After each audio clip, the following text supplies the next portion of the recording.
Today we have Waleed Jameel, who's based in Dubai, and Anna, who is an able assistant today, based in Greece. And I don't even know what this is about because it's Waleed's mystery session. So I know Waleed's been involved. It's a great pleasure to work with him and know him for many years, and Anna as well. So always look forward to hearing from both of them. So Anna, I'll hand it over to you first. Thank you. Hello, thank you, Shane. Hello, everyone. I think I have the feeling that we are a small family group here. I'm not sure if Waleed is exactly with us right now, but I'm here and I think we're going to investigate where is Waleed and what this session is such a mystery. So, okay, let me give some introduction just for me for the beginning. I'm Anna Krassa and I started my collaboration with GSC as HRD multi-partner collaborator back in 2007. My first role in GCA was the role of a facilitator. Later on, my role changed to learning developer. And normally I look like the person on the left, but now just for this session, I think I'm going to take over the role of the mystery investigator. And if I found Waleed, the role of the interrogator. Waleed seems to be online, but it doesn't really respond to us, so I'm not sure if he's here or not. So, I'll be honest with you, I haven't done this before. I haven't been a mystery investigator before, so I'm going to get some help, some guidelines from WikiHow. Let's see. The first step is find a mystery. Okay, I think we have already mystery because Waleed booked for the presentation but didn't share any further information. Step 2, grab some friends. Okay, I got you and I hope you will be with me. Step 3, get a detective kit. Okay, you cannot see me, but I'm already wearing my suit and I'm holding my magnifying glass already. And step 4, search the actual scene. Well, I think we are in the crime scene, so if you find something, just give me a note. We won't miss any clue. And the last step is write down everything related to your case. So, okay, let's examine our subject. Okay, what do we know about the mystery person? It's called Waleed Jameel. He's located in Dubai. His characteristics are black beard, spectacles. Oh, hold on. Okay, spectacles, tie, and he has the roles of a husband of Talon Zeba and a father of 3 non-stop kids. And his role in GCA is a business manager. So, I think we have just detected a clue. What is GCA? GCA stands for Guide Corporate Academy. The tagline is delivering your learning strategy, and it has been instituted on 2007. The 90% of the courses are online and the 10% are workshops. It utilizes, of course, Moodle for the online courses and has full-time staff, more than 50 facilitators, external facilitators, and it releases more than 100 iterations per year. Okay. GAC is the corporate academy of the GCA group, GAC group. It operates as a semi-autonomous business unit as part of GAC corporate head office based in Jebel Ali, Dubai, United Arab Emirates. So, I'm not sure how much that helped. Perhaps we should move on with GAC. What do you think? Okay, GAC stands for Gulf Agency Company. The GAC Group, it provides integrated services of shipping, marine, and logistics around the world, and its current tagline is delivering your strategy. GAC Group consists of more than 10,000 professionals who speak more than 100 languages and are spread in more than 300 offices in 40 different countries. Oh, it sounds big, doesn't it? And given the heterogeneity, I'm thinking how it's possible to ensure that the effective running of such a big group. There must be some kind of organizational culture that glues them together. Let me check. Let me check my notes about this. I found something. There is a 5-year strategic plan, currently called the Vision Z Global Performance, and a common strategy management system called GAC Time. GAC Time stands for Total Innovative Management Excellence, and it plays a central role in ensuring that people across the GAC world understand the important things that make our business successful. Since the current theme of the group is performance, GAC is very interested in measuring its performance, both internally and externally. That is where GAC Time comes in, because it forms the basis of the GAC culture of measurement.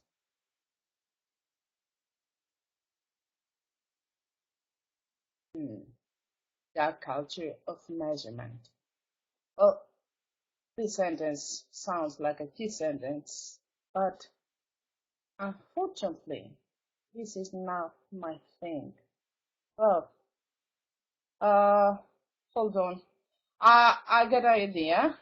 I'll give a shot, and since Waleed's not respond here, perhaps I can find him on Skype. Just give me a second to see where is he. Waleed?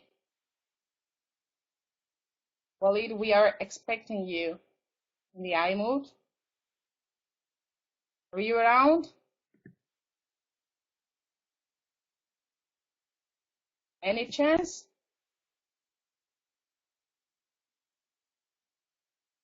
Come on, it will be easy. Sorry. Hey. Hi. Hello! Oh, God. Where have you been? A little swamped, a little busy, and I think a little insane for the past few months. But I committed to being at the iMoot, and thank you so much, Anna, for helping me out with this. I just disappeared off the face of the planet for a while. Hello, everybody. There's quite a few people here. Crap. Warren, you are in trouble now, with you, I think I always am. Well, today it's a bit more. You are in bigger trouble because do you see my screen? You are the person sitting in the chair. Right. I'm holding the magnifier. So that makes sense to me. Okay. So I saw in your Skype you had an interesting status in your Skype account. What is the ISO audit?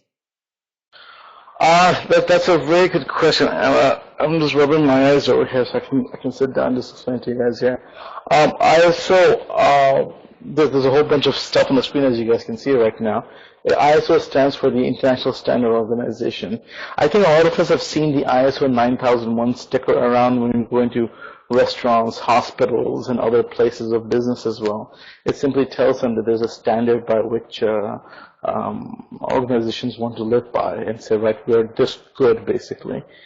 The ISO audit meant that we wanted the company, the ISO company, to come in and review all of our processes, our courses, our systems, our Moodle infrastructure, and let us know that, or rather to certify that we are up to a certain par, that the way we manage our data and how we design our learning programs, the standards by who we get into our learning programs, and the way we deal with our customers. And it just goes on and on and on, the whole 9 yards, basically. That they're all up to a certain standard. And can you tell us exactly what has GCA to do with the ISO audit? What's happening? Yes. Why is that part of your status? That's a good question you ask here. We cater to about 10,000 employees around the world here, and a lot of them ask us that we want your course to be accredited and associated with universities and things of that effect. We can't quite do that because the way we're doing our courses are so unique that they're just very 2.0. They're very rapidly developed, very rapidly deployed. So we said to ourselves, okay, let's at least get ourselves ISO certified, because that will tell everybody in the industry that we work at a certain level, that we are professionals, that we have a certain level of quality that we adhere to. So for the past 7 years, we've gotten better and better at developing these processes, how we develop our courses, the way we enroll participants, how we deal with our customers. And this ISO certification is the icing on the cake. It tells us and tells the entire world that this corporate academy is adhering to an extremely high standard of quality, of processes, of getting things done. And of course, it holds us accountable for that level as well. Okay, I'm moving towards the next question because as you're speaking, I'm thinking why measurement is so important to this GCA. Okay. I'm an instructional designer background, and now I'm a business manager having instructional designers report to me. And it's a very simple mantra. If you can measure it, you can manage it. And if you can manage it, you can improve it. And the simple mantra is pretty much the sum of what my boss has taught me for business management. GAC in general as a business is very performance-focused organizations. And one of the key elements of performance is being able to measure what we do.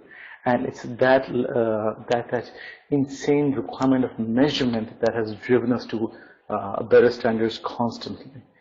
We also need to be very measurement focused because it's one of the success factors that we're measured upon by our senior management. The president and the chairman ask, okay, what level of work have you done and how can you prove it to us?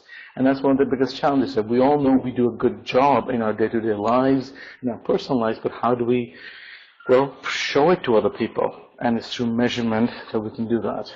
So we're very, very insanely crazy about measurement here. Well, can you give us some specific tools on how you measure things in GCA? Yeah. Actually, you know what, Anna, I'm going to ask you to, can you pop open that? Yeah, there you go. This.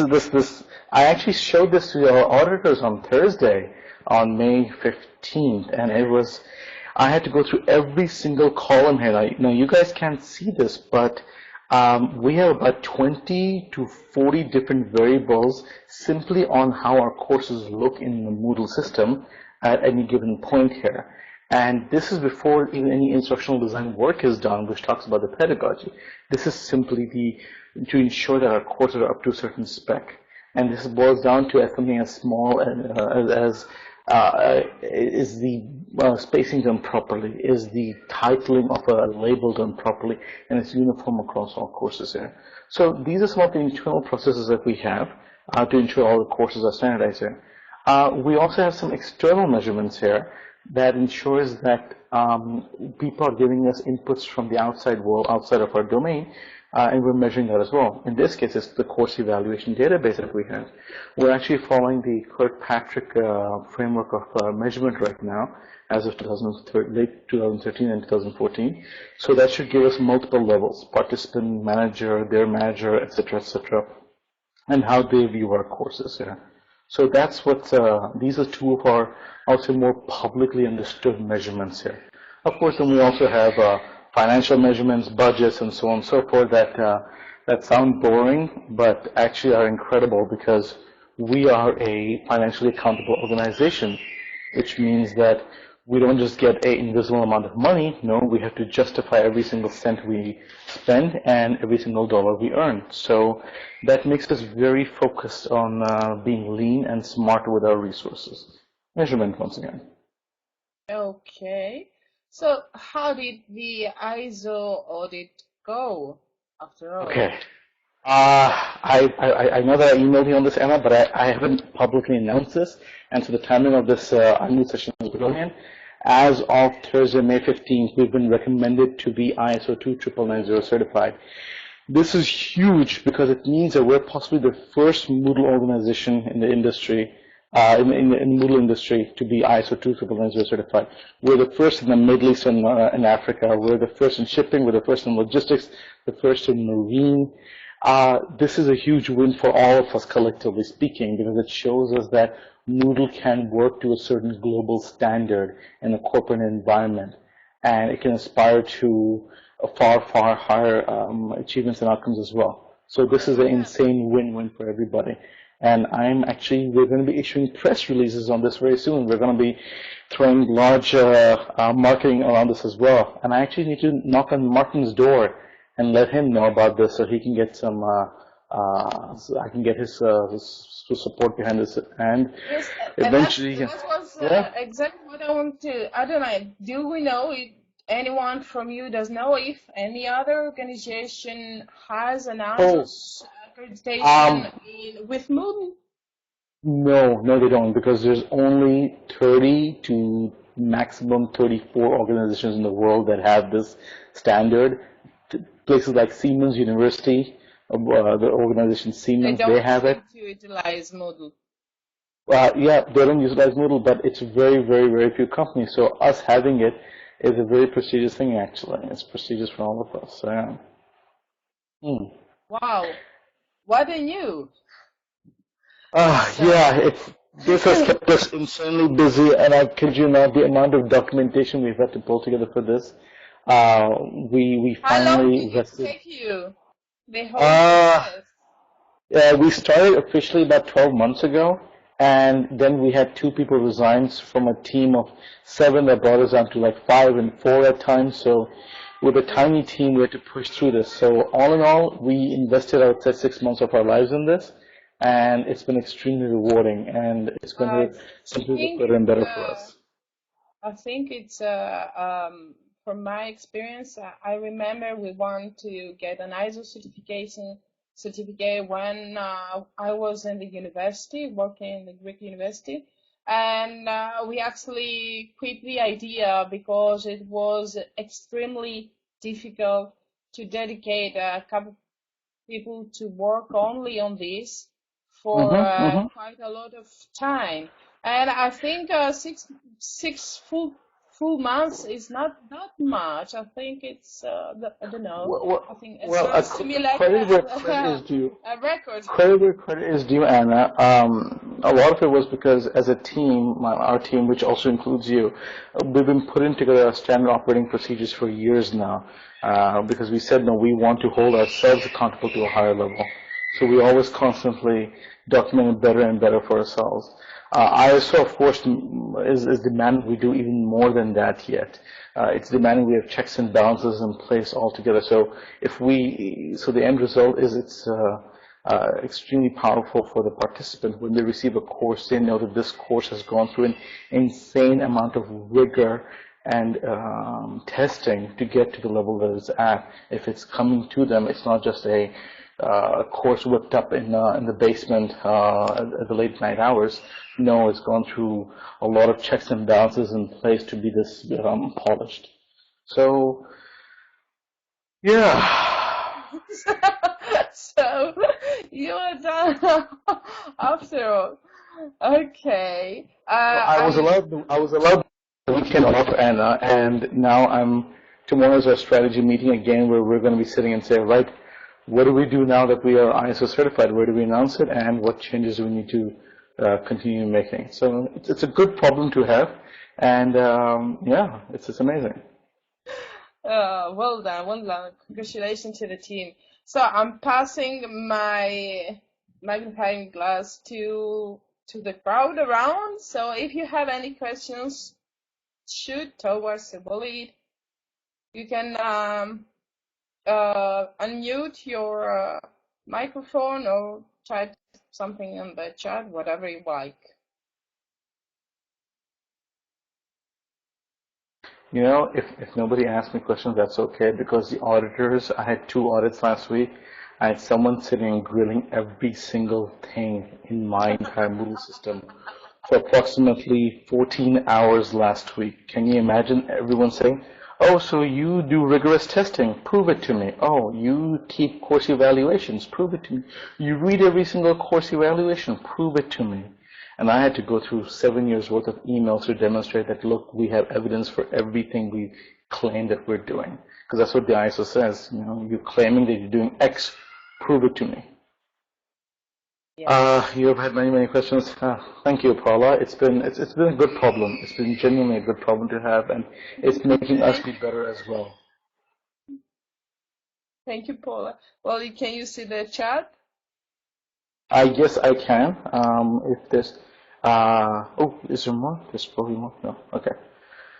Yes.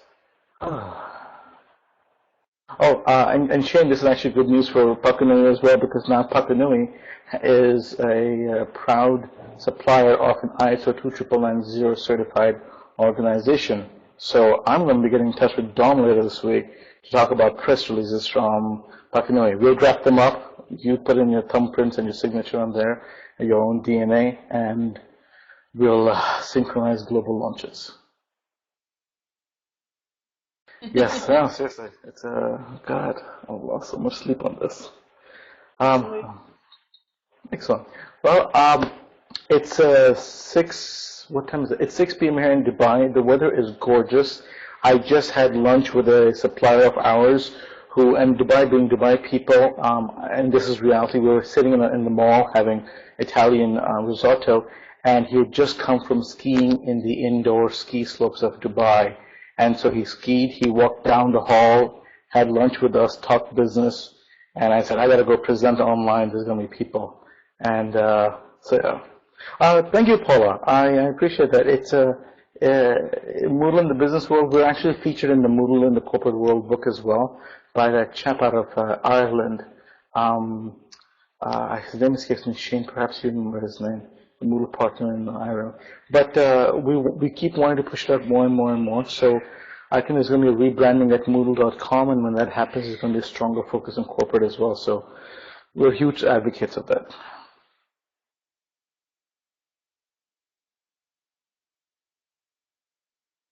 Hello, Andrew. I think we are almost done.